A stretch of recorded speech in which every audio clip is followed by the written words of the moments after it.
entendendo que alguém pode ser livre ganhando um salário mínimo, é um absurdo. O dinheiro, ele não traz felicidade, mas ele traz a liberdade que a gente tanto fala. Não vai ser possível liberdade com o nível de renda que a gente tem. Você tem uma cultura da estabilidade, uma cultura das garantias, uma estrutura de você garantir o que você tem e não você conquistar o que você quer conquistar. Então não tem jeito, ou você vai trabalhar para garantir, ou você vai trabalhar para não perder, ou você vai trabalhar para ganhar. E trabalhar para ganhar, trabalhar para expandir, envolve riscos. E nossa cultura não é uma cultura que lida bem com riscos. O sonho das pessoas é ter estabilidade. O sonho das pessoas é ter garantias, é não assumir riscos. Segundo ponto, o que é a CLT? CLT é aquela coisa arcaica do século XX, que tira dinheiro do bolso do empregado, que nos últimos 10 anos não remunera sequer a poupança. Aí você vai ver um cara, às vezes, ganhando 10 mil reais por mês, ou 20 mil, ou 30 mil, ele vai receber 60% daquele valor na mão dele. Os outros 40% vai se perder aí entre tributos e entre as outras coisas. O cara que quer sair do andar de baixo, quer para o andar de cima, ele precisa de dinheiro no bolso dele. Concorda comigo? Então ele vai ter que enfrentar isso. Que outra coisa o cara vai ter que enfrentar? Eu, por exemplo, gastava 4 horas e meia em transportes públicos por dia. É um sentimento de humilhação. É um sentimento de humilhação. Qual é a chance que tem esse cara? 2. Cair na conversa mole do vitimismo. É uma armadilha muito fácil do cara cair. Cair na armadilha do vitimismo. Eu sou vítima da sociedade. Isso é injusto. É mesmo. Mas e daí? O que você vai fazer com essa injustiça? E a segunda possibilidade é o seguinte, olha, eu vou escalar o Everest descalço, sem casaco, mas vou chegar lá em cima. E eu me recordo, eu olhando para o reflexo do vidro do ônibus, olhando para mim naquele cenário e falei, eu vou sair daqui. Então, às vezes, as pessoas acham que motivação é só aquilo que você quer, mas motivação também é aquilo que você não quer mais. Se você é um cara que não encaixa, você já ouviu da tua família que você não presta para nada, deixa eu dar um negócio para você. Você presta para muita coisa. Quem não se encaixou no esquema, tem muito espaço e pode fazer, às vezes, muito mais diferença do que, às vezes, aquelas pessoas que é daquele aluno exemplar. E aí, o que eu quero dizer para vocês? Eu quero começar a narrar para vocês agora o que precisou acontecer para eu sair desse moleque da periferia para uma condição muito privilegiada financeiramente. Minha avó, mãe da minha mãe, ela era uma grande empreendedora, uma pessoa que eu admiro muito. Minha avó era lavadeira. Sabe aquelas pessoas que andam assim, ali na periferia, com uma bacia com roupa pendurada na cabeça, assim, equilibrando? Então, a minha avó criou 3 filhos, ela foi abandonada pelo marido, ela tinha 3 filhos, teve que se virar para criar esses 3 filhos. Então, lavando roupa, minha avó semi-analfabeta, sabia ler com muita dificuldade. Lavando roupas, conseguiu garantir para aqueles 3 filhos que pudessem estudar em escolas públicas, ainda com muita dificuldade.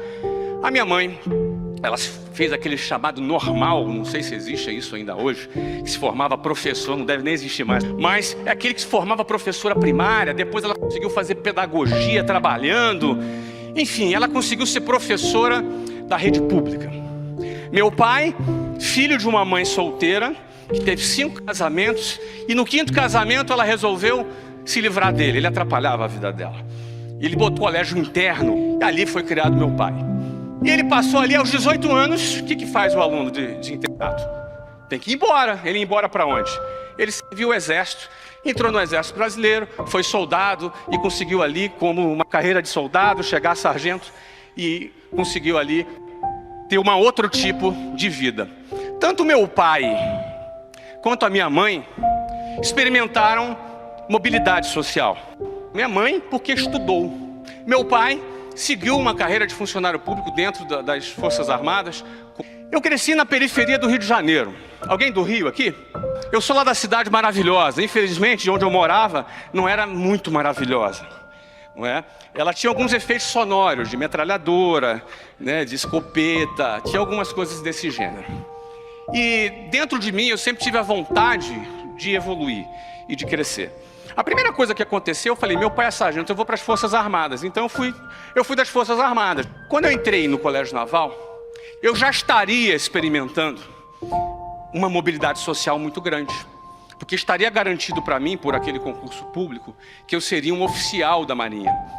Uma carreira de oficial começa ali como aspirante e vai até, eventualmente, almirante, que é o maior posto da Marinha. Já seria a maior mobilidade social inimaginável para minha família. Meu pai estava super orgulhoso. Durou 2 anos, quando eu fui expulso. Do meu lado, eu adorei a experiência na Marinha, mas por outro lado, eu não era um cara muito de processo, muito quadrado, muito rotina. Ainda bem que eles me fizeram o favor de me convidar que eu me retirasse. Só que acontece o seguinte, eu voltei para a estaca zero, voltei para casa. E detalhe, para eu conseguir ter feito aquela prova, para me preparar para aquele concurso, para conseguir vencer aquela situação toda, a minha mãe pagou o salário inteiro dela no curso preparatório, não por 1 ano, por 3 anos, porque foi o tempo que eu precisei para conseguir passar naquela prova. Então olha que a educação, ela é um pilar fundamental para a mobilidade social. Eu, através da educação, estaria experimentando mobilidade social sendo um oficial da Marinha, sem dúvida alguma. Eu estudei muitos anos estudando, mas no final já falei o que aconteceu. Não rolou, não foi por aquele caminho.